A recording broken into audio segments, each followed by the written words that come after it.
Q.U.B.E, Director's Cut. And what if it didn't kill him? Exposition. With all due respect, your best guess is still just a guess. We need to have faith in the possibility of good. Wait, hold on.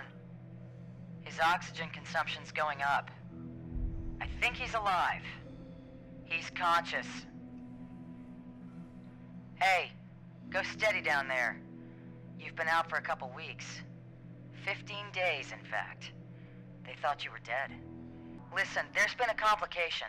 We can't link into your POV camera, and it looks like communications are only working one way. You're a long way from Earth. A very long way. But every single person on the planet is depending on you. No pressure. That thing you're inside right now, whatever it is gonna hit Earth in the next few hours. And if it does, that's the end of everything. You need to decipher and dismantle it from the inside before that happens. I just hope you haven't forgotten how. We all do. Alright, so Q.U.B.E is a first-person environmental puzzle game where you interact with colored cubes. Red expands, I think, a distance of 4. Blue kind of can eject and propel you or other things. Yellows normally come in sets of 3, of typically varying heights, but not always. And use the gloves to manipulate these cubes. Q.U.B.E is an acronym. I forgot what it stands for. Maybe it'll be somewhere on the screen. Maybe. Maybe I'll jump better too. I don't know. Maybe we'll do a lot of things better.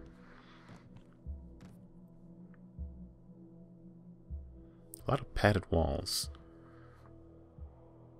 Greens. What do greens do? They disappear and reappear.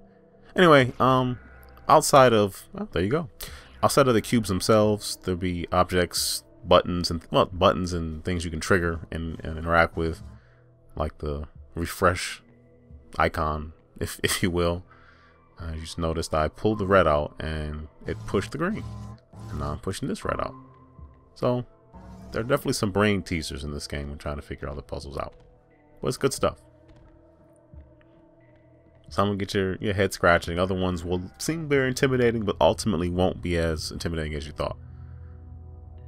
And vice versa. So, yeah. You can also rotate some of the walls and floors. So, some of the puzzles, it just adds to the level of complexity. Some just get a little nutty. But, you know, that's good. If they were too easy, it wouldn't be fun. Or would it?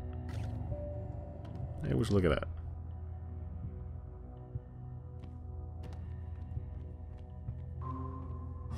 I often kept hitting the wrong button.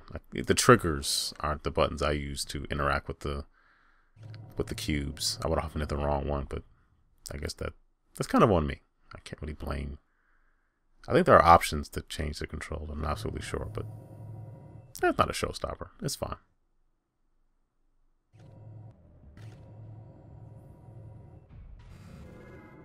You can see some of the puzzles kind of link together. You figure out one opens up a door or a path to another. They're all interconnected, but some are more connected than others. Some are just downright just evil, the color changing ones. Yellow and blue make green. It's sealed. I'm back in range.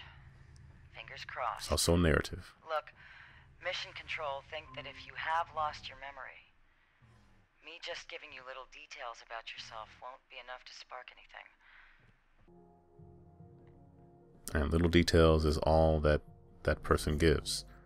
You take what this person says at face value, but something tells me there's more to it.